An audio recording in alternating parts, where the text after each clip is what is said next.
Fortunum certam perveni, viris meas, in gravescente etate, non iam aptas esset monus Petrinum eque administrandum. As for the thing of an African Pope, it's why not?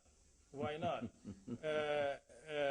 The Church has had a very, very successful way of making everybody a Bishop of Rome.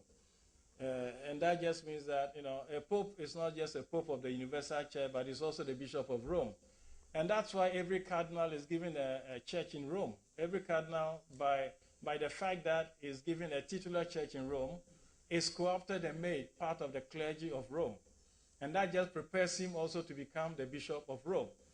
I think that is a challenge of the gospel, to be able to transcend some of the, some of the impositions of culture, history, ethnicity, and all of that on us. And part of it is, a black person in a position of leadership.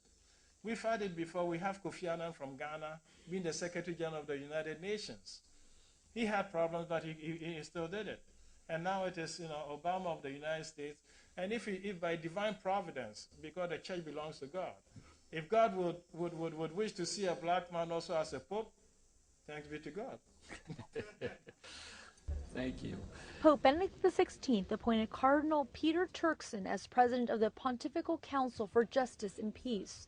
The announcement was made by Father Federico Lombardi, director of the Vatican's press office. I present to His Eminence Cardinal Turkson, Archbishop of Cape Coast, the Relator General of the Synod, and now President of the Pontifical Council for Justice and Peace. The announcement caught Cardinal Turkson off guard, and in the middle of the laughter that filled the room, all he can do was thank the Pope for his new post. The first news that greeted us was the news of another assignment. So let me avail myself of your question to express gratitude to your Holy Father for this latest appointment. Cardinal Turkson will take over for Cardinal Renato Martino, who headed the council for 7 years. A few weeks ago, Cardinal Turkson made headlines when he was asked a question over the possibility of a black pope. If God would wish to see a black man also as a pope, thanks be to God. Cardinal Turkson is the first cardinal in the history of Ghana and one of the key players in the pacification of the country in recent years.